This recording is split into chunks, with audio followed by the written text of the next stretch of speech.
OK, allons-y. Welcome to episode 31 of the Creative Train podcast. My guest today is truly a Renaissance man in every definition. A world-traveling musician, songwriter, author, painter, photographer, digital graphic artist, advertising agent, and to add some social media-rich credential to all of that, we'll talk about a song of his which went viral in 2023. I've known Daniel Moisan for at least a decade when we met by chance at a conversation on Facebook. Since then, we've had many inspiring conversations, collaborations, and had each other's back. If there's ever anything you wanted to know about making a living in the creative and performing arts, I'm pretty sure Daniel Moisan has been there already. All aboard? And welcome, Daniel, to the Creative Train podcast. Hey, hi, Mark. Hey, so we're just doing audio here today. I got changed quickly out of my work clothes because I didn't want to be in them any longer. So thank you for joining me. What has the Renaissance man been up to these days? Oh, God. That's very cool, by the way. That it's just, it will be only the audio. So yes, everyone's going to hear my accent. And, I'm gonna be like Patrick Roy, Oh, cool. with the accent, people were making fun of him. Okay, so I launched a song on Facebook today, but it's going to be launched in the radios tomorrow. It's a song called Mon oncle Gaétan in French, which is translates to Uncle Gaétan. Okay. It's so funny because when I'm traveling for the music or shooting videos and whatever in Europe or the States, there's a guy called Gaétan that he's a neighbor, and he's taking care of my dog. I have a wiener dog, Philly. Really? Yeah, 11 years old. He's more popular than me on the social media, and so Gaétan he's very old. He's near 80, and he's got a good friend who's 90 years old. It's like Jack Lemmon and Walter Matthau. It's exactly the same thing.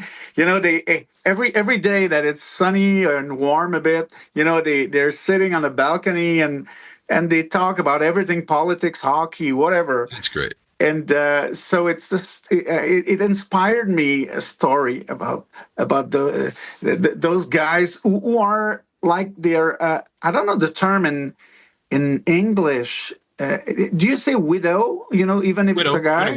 widower Yeah, for a man. widower. Yeah. Okay. Yeah. So it's those guys who are like taking a glass of wine, for their loved one that passed away, and but in their head they hear, it's 5 o'clock, it's dinner time, get home, Yeah. and I say that if there's life after that, it's for sure that the wives are waiting, so that it's a country song, because I realized as an independent artist that sometimes you have I have an identity which is Dan Moisan, singing French stuff. Before that, I had Mosquito Bee, which was more like a Brit pop thing that brought me in England and whatever, and wherever I must say. And so I realized that having multiple identities. And so the industry kind of accept it, because usually Dan Moisan is making a kind of, pop rock. And then I last year I did a country song at the Confessional, which was À Confesse in French. Right. And it went huge, played on all the country stations all over Quebec and all the French parts of Canada. And then I realized that, actually, I have a song of Dan Moisan pop that is playing, and then a song by Dan Moisan country. They're playing at the same time, so I'm making twice the royalties and everything of the radio. And then I created a band called Rue Saint-Charles, Saint Charles Street, which is very rock, very classic rock, 70s rock. And I did a few songs. And the day after, I had 3 songs playing on the radio. And then I created another alias, which is called Joey Canty, which is a kitsch Latino dance, techno, you know, it's funny to Wow. write that kind of song. And then I realized I have four songs that are playing in the same time on the radio. Yeah, So, and so it's interesting that you brought that up because that's one thing that I wanted to address with you because we're talking to artists and creators, and I fell into that pigeonhole as well, where when I first started composing for acoustic guitar, it was all the instrumental stuff. yeah. It had to be all the really low tunings and the bashing on the fretboard and stuff, and then I started to dislike it, you know. And I found that there was something else in me that wanted out. And when I started writing country songs as well, like, those Oh yeah. heartbroken songs, right? Yeah. And I thought, am I losing part of myself or am I gaining something else? So that's what I wanted to ask you is like, when I listen to some of Mosquito Bee stuff, the first song that always comes to mind is Mission to Mars. Yeah. And it's atmospheric, it's dreamy, it's got some really interesting harmony points in it. And then I was listening to A Confess just the other day, and I'm like, this is the same guy? Like, oh yeah. Yeah, so it's like, did you ever worry about like excluding some of your fan base by writing suddenly a country song? Or? I mean, what is integrity if you betray or you deny the inspiration of the moment? It's perfectly put. I mean, if you censor yourself because you want to, you're afraid of what the other is gonna think. Right. Because mainly, as independent artists, we're not Rihanna or whatever. I mean, we're not those like Britney Spears. She's moving a hip, and the web is going frenzy, and yeah, so we're not like that. I always tell people when you launch an album, it's hard to tell yourself, but no one is expecting you. No one's waiting for you. It has to be something inside yourself. It's because first I have to get back in time. I'm 20 years old, and music is the love of my life. But when I'm very young, my dad arrives from a kind of party in Ottawa, and he met my idol Ken Dryden, the goaltender. And because I was a little goaltender, I had two idols, Dryden and Tretiak from Russia. Oh, that's tense. That's tension. I should say USSR. And my dad told us, like, it was very funny because Dryden just retired. And my dad said, you know what? That guy was playing hockey, but at night he was studying law. Mm-hmm. And, he just hung his pads and put a robe and went right to court. And he was a lawyer. So he said, always have a plan B. So I'm 19 years old. And my dad, which he was tough. He was a tough man, if I would have been like Beethoven, he would have said that it sucked anyway. He was very tough. But at one point, I was 18, 19 years old. He said, if you want to drop school and skip university, I don't mind. Try music. Wow. I think you have what it takes. And I said, no, Dad, I'm going to do my university in graphic arts, graphic design.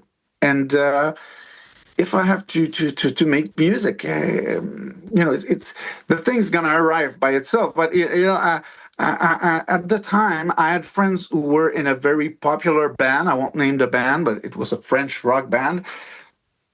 And, they were sleeping in their guitar case, eating peanut butter, and drunk, all the shows, and and drugged. And at one point, when you're very young, you can lose yourself, quite easily in that business, if you have success. So I'm not surprised when I see like Kurt Cobain or, Hendrix, Morrison, incredibly charismatic people, but talent doesn't mean that you can handle success, and it's Very true. a lot of things. So I was a graphic designer for many years, and then I went into the web business in 1993. I founded the first web portal of the Quebec province, That's which was very called early. webquebec.com. And I was working as an advertiser for a guy named Patrick Zabé. Okay? Patrick Zabé was a singer, very popular singer in the 70s in Quebec. I He recognize was the name. he was making like French versions of CCR and all that kind of stuff. That's the thing that you never got to know. In English Canada, the hits that were translated in French. Wow. And we had literally superstars that were not singing one note they've written. It was all that the British or American stuff that was translated. But that guy, who was very successful, opened a jeans store, clothing and Yeah. everything. And he was a real teenager, that guy. And he made me realize that I could do both. And I made him listen to, a very cheap demo that I did. And he said, man, do something. And that guy decided me to record a first album. And, Wow. and as well, it was the same time the mother of my kids, she became pregnant of the second one, which was not expected. And I remember that night, I thought about my dad, who was winning like poetry prize and song contests and everything. And he was going take his prize and then going back home because he had four children, and life had to go on. So I said to myself, it was a movie with Eddie Murphy playing on the TV, Dr. Dolittle. And I never remember a second of that movie. I was thinking. And I said, I have 9 months to do a record. Wow. So I bought a computer, made a studio and everything. And then I realized, and it's a long detour, but I realized that making music was inspiring me doing graphic design, was inspiring me doing web stuff, inspiring me writing some editorial content on the web and whatever. And then this is like a multiplication of cellular multiplication. Now it's in the music itself. Yeah. It's kind of I'm splitting everything all the time. I'm making a book, then I have to make another one on a totally different subject, then another one, then and music is only following the same path that I've been going through Yeah. at start, like making different things, but all creative things. But now in their own sections, Yeah. it's getting divided and divided and divided. So It's so interesting that you brought that up, because in the days leading up to us arranging a time and date to do this, I was making questions in my head to ask you, and knowing that you're a multifaceted artist, and I am to a degree as well. yeah. That's another thing that I wanted to ask you, is that do you find that your work in visual art impacts your music, and your music impacts your visual art? And you addressed that perfectly. I didn't even have to ask you.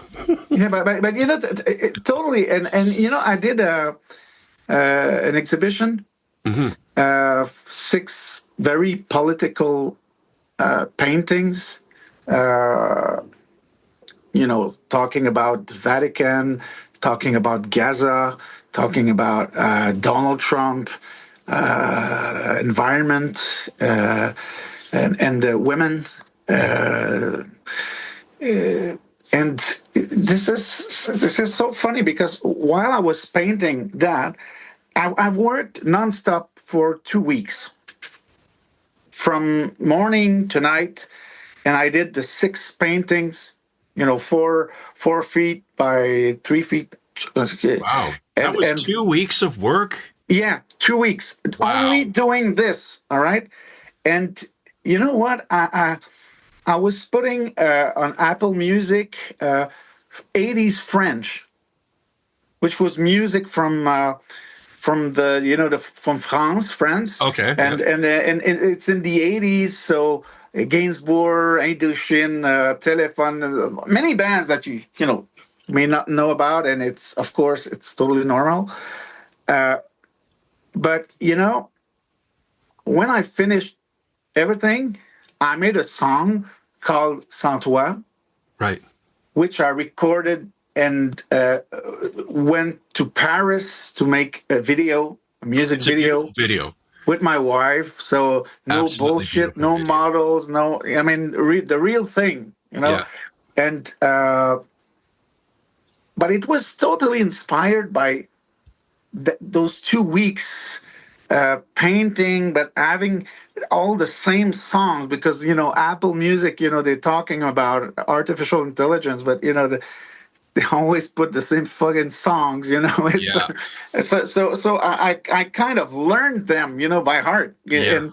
And then I was totally dipped in that French culture, and then things are made like that.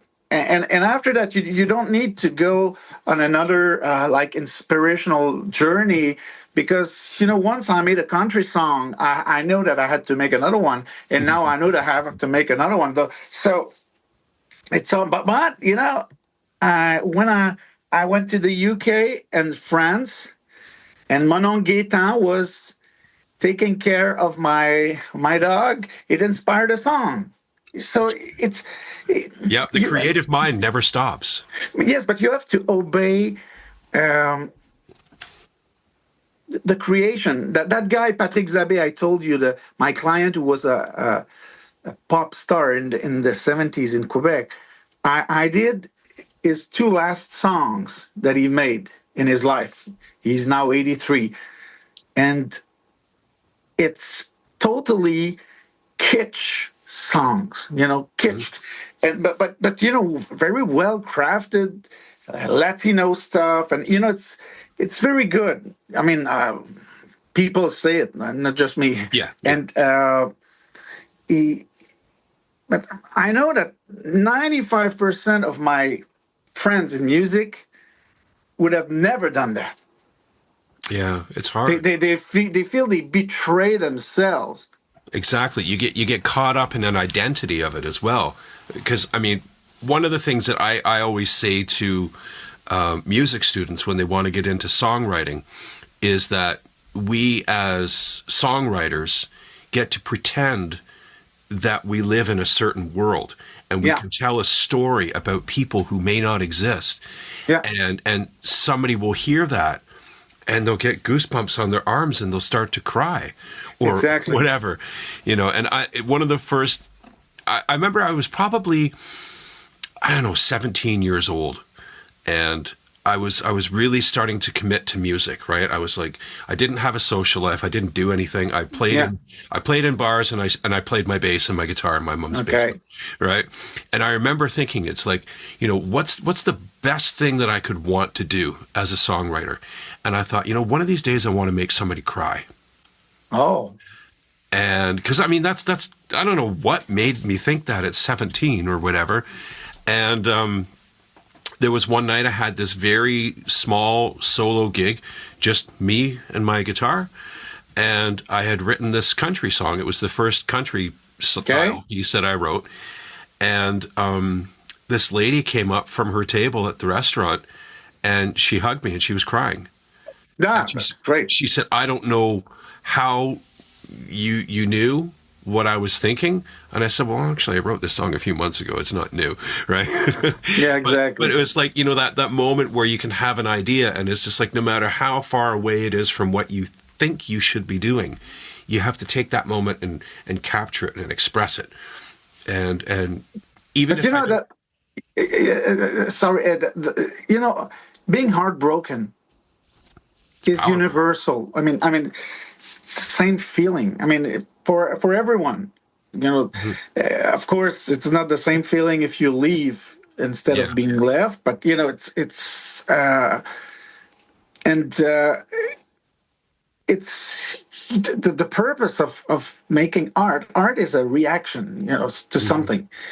And instead of hitting somebody or yelling at somebody or going to do a 5 kilometers run, you have a micro trauma that your body is generating energy. It's a reaction. Hmm. So what do I do with that kind of energy? Do I cry? Do I become violent or whatever? Do I yell? Or do I kind of uh, assemble myself and gather myself and making something? Yeah. Try to tell the story of what happened with other words. It's therapeutic. It's Yeah, therapy. yeah, And yeah, and I I guess people that don't allow themselves to think creatively, they think, "Oh, I'm not an artist. I didn't go to art school. I can't buy that canvas. I can't buy those pencils. I shouldn't try and play the piano because I'm, 40 years old or whatever." yeah, And they, if they keep shutting that part of themselves off, there's like so much potential that is yeah, lost. yeah, And even if you're not good, yeah. even if you sing poorly and you take 5 seconds to change a chord on your guitar, so what? Dig in, have fun, release it. Art isn't always about big concerts and sales, and Yeah. But it's Joy Division, for example, yeah. the singer was not that, incredible. The bass player was more than often out of tune. Uh, and then when the guy left, when he committed suicide, Yeah. then the other singer was, it's maybe one of the worst singer I've ever heard. But you know what? At one point technology was there, so they had sequencers, so there was a part of their art that was so tight and perfect that it kind of canceled the the out of tune stuff and the wrong stuff, and it made something good. But I was saying this to my wife 1 hour ago. We were walking outside, and I said, because I'm preoccupied by something, and I think you are too, about artificial intelligence that is actually stealing my job as a graphic designer, stealing my job as an author, stealing my job as an advertiser, copywriter, and stealing my job as a musician. Hmm. But I told Catherine tonight, I said, we will always be more superior. You know why? She said, "No, why?" I said, "Because we doubt.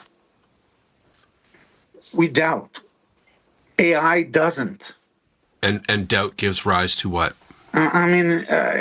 For example, I sent my final mix of Manon Gaetan to the mastering Peter Litros in Toronto, and I slept, and I woke up in the morning and I listened to my pre-master, and I said, "No, I don't like this. I don't like that." Okay, so in boxers and t-shirt, I told my wife, I said, "I'm going in the studio," and I just, I'm lucky it's upstairs. It's in the attic. So Same here. I'm in the yeah, attic here. exactly.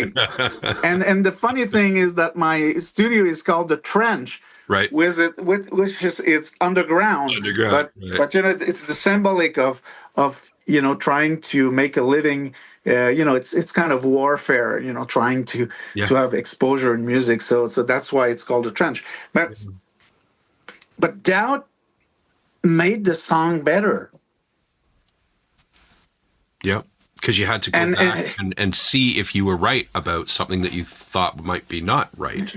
and compared to AI, doubt and all your actions are totally,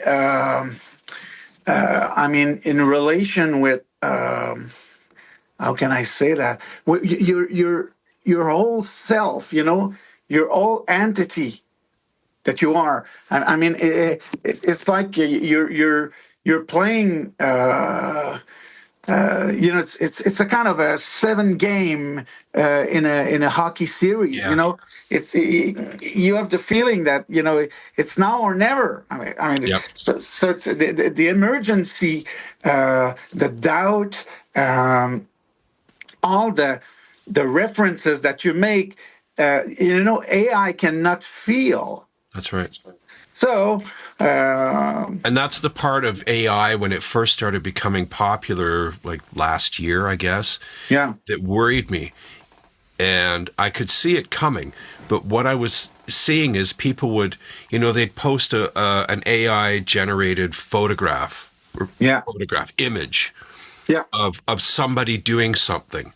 And then everybody would join in and pick apart what's wrong with it, yeah, when they didn't realize that basically they're retraining the AI to fix it. yeah. And then they do that more and more. And you see within a year, the AI images are much more convincing. Oh, yeah. And I kept telling people, don't or stop training the monster. Yeah. Because But the only step, uh, you know, uh, it, I don't understand this business because what I would do, intelligence should not be allowed to be in a humanoid body. Mhm. It should be separate, like you don't have the right to clone someone. I mean, that should be the first rule. Yeah, there's So man and so, there's machine. however intelligent the thing is, there will always be a human that could shut the thing off. But actually, they want to put that intelligence into a humanoid body that can have arms and everything. Well, Tesla has a home assistant now, an Yeah, Android. yeah, Not but like an Android phone, like an Android that walks and does stuff. Did you ever see the TV show The Orville? no. It's like a Star Trek. I don't want to say parody, but it's the same feel as Star Trek, but Yeah, created yeah, by yeah. Seth MacFarlane, who did Okay, yeah, Family yeah. Guy. And there was an episode in there where one of their shipmates is an android, super intelligent, and Yeah, the rest of his race is bent on destroying humanity. yeah, But he has been one who's seen the good part of humanity, and he wants to work with humans to at least save them. yeah, And one episode, they showed the backstory of why the AI robots want to destroy humanity. And it was yeah, because humanity almost gave them too much ability to understand and feel and become as close to being human as possible, but they still wanted to treat the AI like slaves. And yeah. eventually the slaves revolted. Exactly. And it was like, this was like 6 years ago this show came out. Yeah, yeah, yeah. And I'm like, yeah. I But mean, it's, they made it. The guy who wrote Frankenstein. I mean, he was not that smart, but he was very strong. So uh, it kind of it's like that. And the society doesn't realize that we're actually funding our murderers. Because at one point AI would say, AI will be eternity. mhm. If you take humans out, that's eternity. Because as long as there's the sun and there's energy, uh, and the computers, they won't need us. Right. And at one point, Elon Musk is gonna get fired by a robot at one Yeah. point. But people say, "Oh, you're a conspirationist. Oh, you're watching too many Terminators." And okay, I mean, whatever. I agree. I agree with you 100%. But I have to tell you, in the art, because there's something I wanted to tell you about the creation process, is that when people ask me if I'm a singer or a musician, I say not exactly. If they ask me if I'm an author, I said, I made a series of 3 books that were translated in Spanish and distributed in 10 countries. And I did another book in 2021 telling the story of a tour in Niagara. You see that when the disciplines are merging, that's another example. It's called Winnebago. But when people ask me if I'm an author, I said, not exactly. If I'm an advertiser, not exactly. You know why? Because there's something that I hate about not those people, but the way they see their lives. Sometimes people, when you do the same thing always, your whole life evolves around that. So if you have a critic, it destroys you because it's all you have. The song, it's all you have. The book, it's all this book that you spent like 1 year and a half writing. And someone said it sucks. I mean, it destroys you. Yeah. Okay, and when you see yourself too much as something, if it's going well, that's fine. Yeah. But if it's going bad, you're dead. I mean, and I say I do some public addresses and coaching, and I always say, when I was younger, I was what I was doing. So doing fine, I was fine. Doing wrong, I was wrong. But no, the truth is that you have to do what you are. That's a very good way of putting Because it. when you do what you are,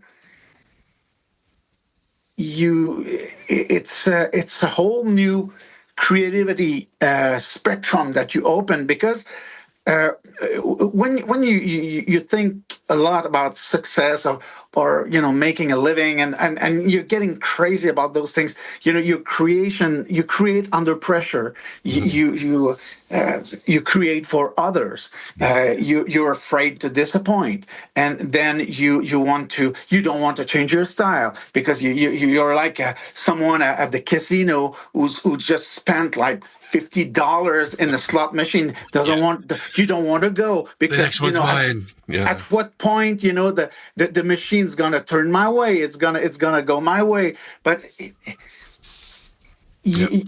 mathematically, I think you have the same percentage, whatever, if you change machine, every Every because pull. Yeah. because it's not the amount of shots that you did, because everyone played with this machine before you and after you. So you cannot say that after 10 times you may be more lucky. The machine has been played like 200 times today. Yeah.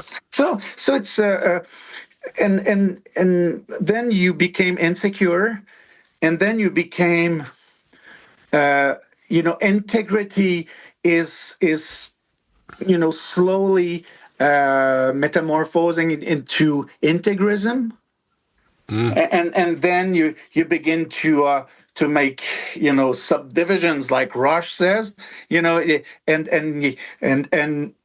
the first thing you're in the batch of people who are defining themselves about what they hate.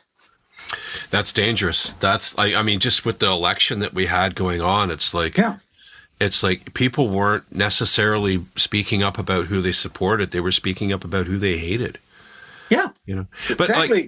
like from an artist perspective, I mean, you know, when you talk about digital graphic arts, you talk about painting, you talk about music, you talk about authorship.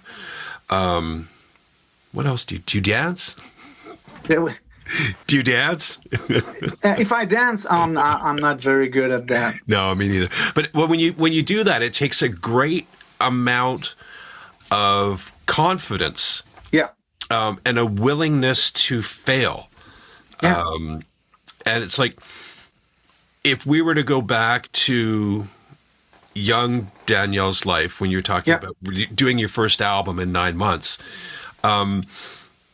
was there something that made you realize, like, oh my God, I can do this? Yeah, yes, but in the same time, I wanted to prove so much. You know, I was associating fame with, I mean, and success.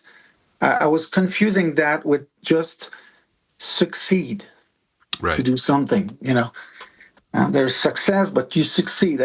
I think my first record was okay. I mean, you know, considering everything, but I was totally obsessed by being rejected.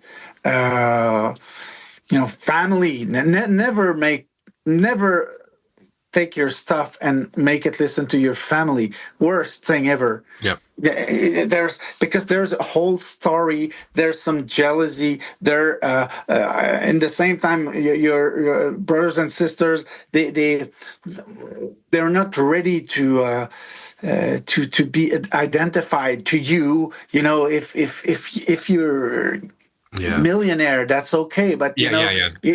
if you're you know, working very hard for few results, they kind of shame of you. They Yeah. feel like they distance themselves from you, uh, and so I kind of realized that why hurting yourself with the thing you love the most. Expectations is the, you know, the only thing you should expect from yourself as a musician is, sorry, it's my cat. The only thing you should expect from yourself in creation, I think it should be just making it. Yeah. And Just when I say finishing. making it, it's not making it to New York City. It's just getting done. I mean, Getting it's it done. Yeah. yeah.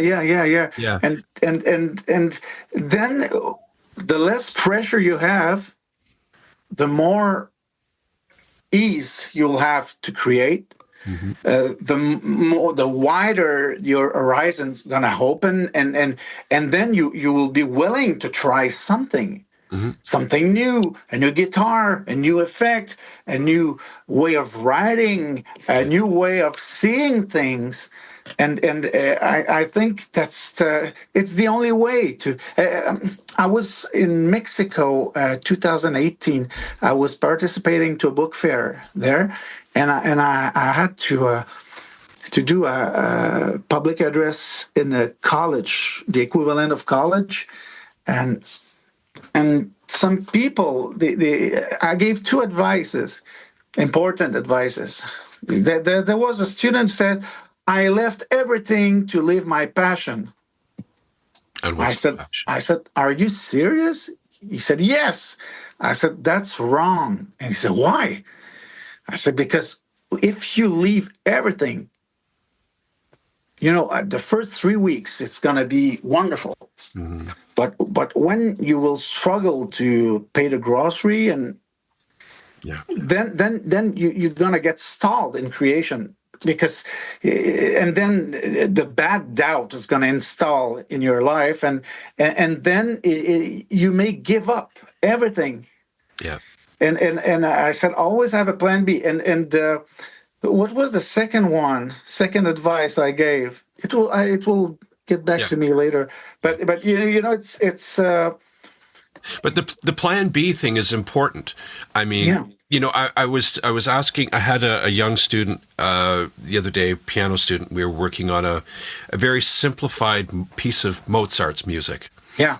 and I said she's like 13, 14, and I said, "Did you ever see the movie Amadeus?"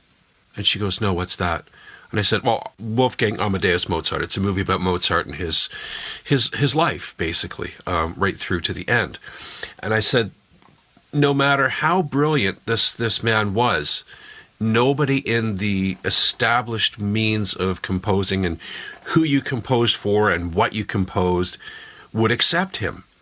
Yeah. And there was a scene in there where he was basically being kind of threatened with his livelihood, saying that, if you don't, do this, I'm going to make sure you have no students. And here's Mozart, the man who should not have to rely on a day job. But and he was like, well, what am I going to do without my pupils?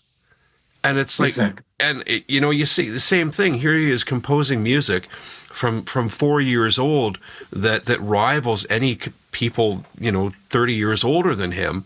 Yeah. And he's doing better at it. And he's like incredible, but he still needs to have a day job to get by. Yeah. Yeah, exactly. But when you see your day job to the opposite of as the opposite of al failure of your passion, but a way to achieve your passion. Okay, then your mind is a grateful state. And I'm not a new age person, No. I'm not in crystals and everything. It's or astrology or no. But when you are, I made the test one day, many years ago. Someone told me, when you're in a state of gratitude, everything is so easy and fun, and you feel great. And well, and I was waking up from a very drunk night, and I was in my bed alone, looking at like 10 or 12 guitars just beside my bed. And my stomach was burning. And then I began to look at every guitar, remembering when I got it, how far I traveled for it, what was the guy or the girl looked like, and that guitar I bought in Columbus, Ohio, and there was that big punk girl that gave me a place of rendezvous, in a kind of artisanal brewery, because she was afraid of meeting me, and she could have knocked me out very easily, and she gave me the guitar, and there was some dried salsa sauce on the guitar that I had to clean up, and then I bought the guitar, and then I bought local beers, and then I was very happy in my $30 hotel room. I was going down to Nashville to see some friends, and then the day after I left, and I forgot all my beers that I was I put somewhere in the corner of the room, and you know every guitar had a story, Yeah. and at the end I was hungry. I wanted to eat, and I was totally feeling great. And if you see everything around you as a mean to go, more far, and if you're patient as well, in 2013, I opened for ABC, Yeah. the British band, in a suburb of London, in Sunbury on Thames. No, was it in Sunbury? No, it was in Staines. And 3,000 people. I had like near $2,000 for the gig, Wow. which was not bad. I mean, it was my 24th show in 2 years and a half. And I was very happy, and I came back to Quebec, and I had a mysterious thing on my in my neck. I hurt my neck. I don't know how. Was it the time spending in a computer and holding amps and guitars and everything? I don't know, but I was badly hurt. My spinal cord was had a spot, a black spot in it. And it was Jeez. in my neck. So for a moment, they were afraid that I would get paralyzed, and so I tried to, they made me meet a surgeon that said, let's wait because I prefer not cutting there and, not Yeah. going there because you may wake up, in a more worse state than you are now. Wow. So that was in 2015 that was the worst. And it lasted like 3.5 years. And nearly two and three quarter years, they didn't know exactly if it was cancer or whatever. They didn't know. They saw something, and I had to take scans and everything every 3 months, and the symptoms was that I was numb. All my right side was numb, and all my chest. So when I was moving my head, it became totally numb. So and when it was not numb, it was burning and hurting. It was All the totally. time. So I had to. Yeah, I thought I was done musically, but I was happy. Imagine your last gig is last big gig. I mean, my last big gig was in 2014. I was hurt, but I didn't know that it was that bad. I was opening for live in front of 40,000 people. So that was not that. I mean, That's not a bad way to go out. Yeah. I mean, yeah. I mean, it's like those players that can play many seasons, but they win the Stanley Cup, so they want to get out, in fame and everything, and they don't want to see them like getting slower or Yeah. worse. And that was funny because I had to wait. There was nothing to do, Hmm. so I began doing meditation and working on myself because you always think this is funny. You always put your neck like trying to stretch and say, "Oh, it's gonna pop, and then Yeah. everything will be gone." But no, it's not like that. And at one point, it went away by itself. And the doctor was It's very amazing. happy. And this is so weird because when the pandemic arrived, I was actually at that time living in Ontario half of the time. I had a girlfriend there near Oshawa, and I was, that's the funny thing about an artist. You want to try, you want to. It was funny. I was kind of starting my life again, but you know what? It's the only time that I ran away from music. I was, Really? yeah, and then the pandemic arrived, and my kids were adults, but I felt that I had to get back home, so Mhm. I left, and it finished. And 2 weeks after that, my kids went away. They took an apartment, so that was weird. I spent 2 years seeing my mom once a week, and I had a dog and a cat, and that's it. Mhm. So I had plenty of time thinking. But when I was seeing people yelling because the government was asking to like stay home for 28 days or something like that, and they were yelling and I was looking at them and I said, "Oh God, you wouldn't have survived what happened to me to my neck because I Yeah. waited years." Years. And whatever people say about the pandemic, I think most of it is kind of the first night, a real man night you spent with a girl. Find me someone that it went totally fine and it was a Yeah. total success.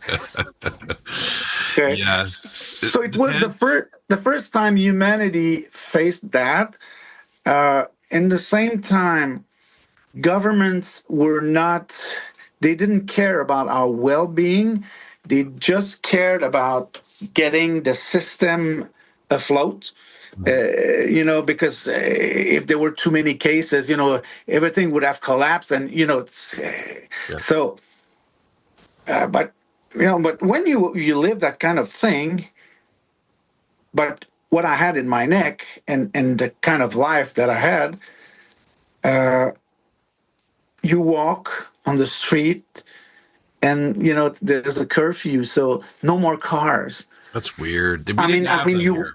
I mean, you walk and the air is pure. I mean, you breathe. I live in downtown, and you breathe like you're in the country. Yeah. And I became a musician because I was intimidated at school, and I had no friends at 12, 13 years old.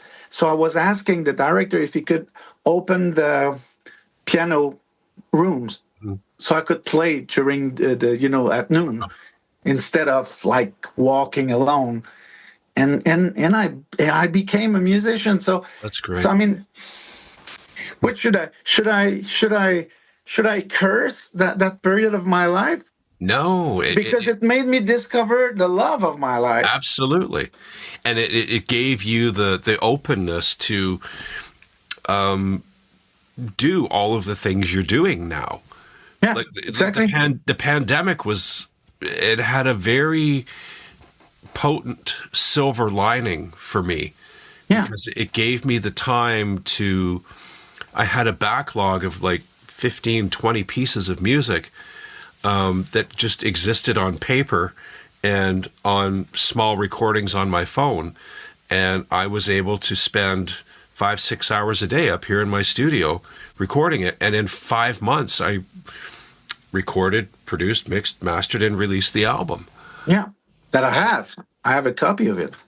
Yes, you Yeah, do. yeah, like it a lot. Yeah, Yeah, and that's why I called it Isolation Dreams, because yeah, I thought afterwards it's like I just thought of the title because I thought it's like things that I dream about, I write about, and I'm one of those people that has super vivid dreams. I either have nothing or it's super vivid, and all of those songs were like sourced in dreams. yeah. But And but it's strange how things are. Like in 2020, I'm back in Quebec City, and then the mother of my kids, her husband decides that he doesn't want my kids anymore, like in shared just custody. Yeah. wow, And so they decide to pay an apartment.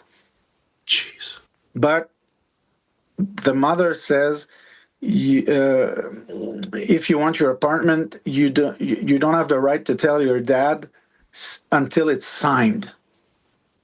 So I learned everything. Everything was done, and I realized that I was becoming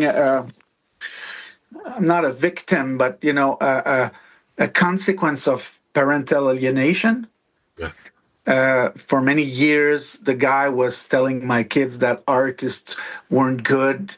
yeah, Money is the answer, and all of those kind of things. And then in 2015, my kids began to not respect me.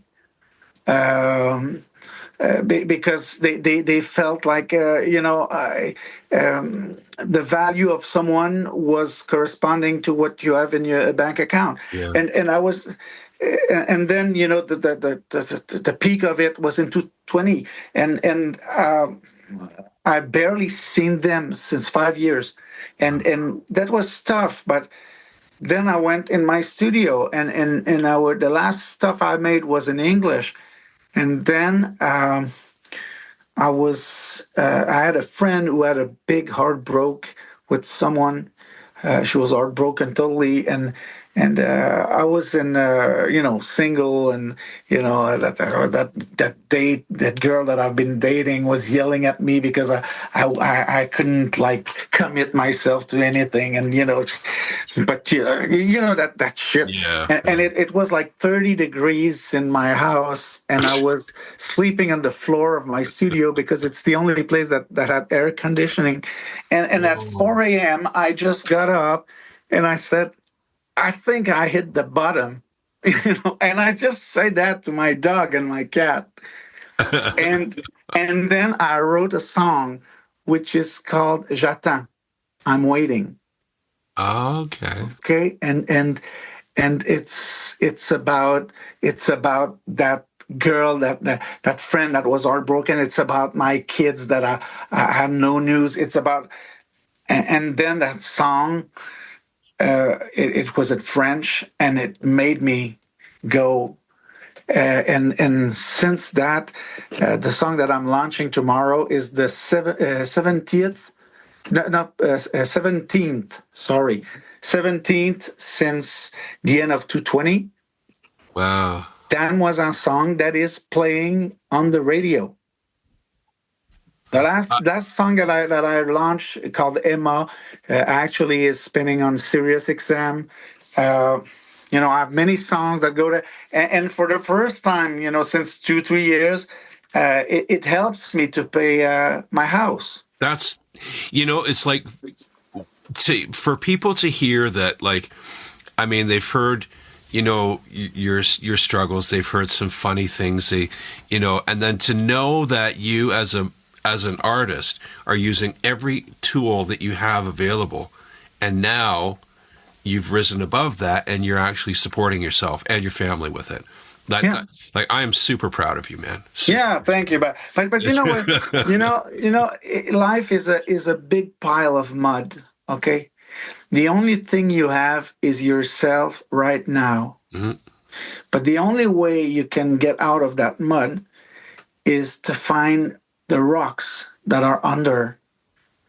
It means the positive things. Yeah, to get you. And why I'm not that new age guy. No. I don't think that a lot of things happen for no reason. But in the same time, you have to see and to make yourself a path. And then you had a struggle, okay, but it allowed you to go somewhere else, and then you met someone, and then something happened, and so it's funny how the only thing you have is yourself right now, plus how you perceive your past. Mm-hmm. That's the only two things that can, send you upward. Yep. And then again is the confidence to do it, because that's the point where a lot of people would just move to another town and try to find another job. Yeah. And distract themselves more. Yeah. But when I went to Oshawa, that was exactly that. I was struggling to get the respect of my kids, and I was fed up with where I was going and the music and everything and the books, and so I met someone, and if there would have been no pandemic, I'm sure I would have spent like 5 or 6 years there, and I would have ended like working at a printer's shop from 9 to 5, and it was like that kind of movie. But I don't want to take this example because I'm not that guy. But the Martin Scorsese Last Temptation of Christ. He gets down of the cross and he said, "Okay, let's make a family and fuck off," and that was it for me. It could have been, but it's the easy way to do it. And I found, like, after pandemic, because like most of my work is in teaching, one-on-one music students, right? I've done it for a long time, and I went from on an average of 55 to 60 individual sessions per week in person. To 8. God. And you try and make a living where you're earning like tiny fraction of what you heard before. And it's like, it's taken me till really, I would say the last 2 months where I found that things are ramping back up where they used to be for me. And that's 5 years. Yeah, exactly. But it's like all that time I kept looking on Indeed.com, looking at job sites, applying for things that I knew I could do, but I didn't want to do. Exactly. That would be safer than being an artist. And I did an episode before about early on in the creative train process about me being able to finally admit to myself that I am an artist. Yeah. And I was like, what? My late wife was always the visual artist person. She did, like, we worked on stained glass together. She did all the design. I did the build. Yeah. Right. And when she passed, I left it for 10 years. Yeah. Right. And then I got back into it a few years ago and I thought, okay, shit, I got to learn how to draw. Right. And then it's like, you know, I found that it's like things that I could take in my mind as a concept that I didn't have words for, or I didn't know how to make certain piano chords or guitar chords for. Yeah. I could find a nice piece of glass and cut it in a certain shape. And it would express that feeling. And what you just said made me think about the second thing I told to my Mexican college people. Yes. They were asking me, as an author, what is the best advice you can give to a young author? You know what I said? Write your book. Thank you for listening to episode 1 of my talk with Daniel Moisan. We covered a lot of topics in there, and it was really refreshing and enlightening to hear Daniel's perspectives and experience on so many things. When you are as multifaceted artist, there's a toughness to you in that you have to be resilient, you have to be willing to try, you have to be willing to fail, you have to find ways to overcome self-doubt. And it sounds like Daniel Moisan has done all of that brilliantly. Personally, I feel really inspired. I hope you do too. Part 2 will be out next week.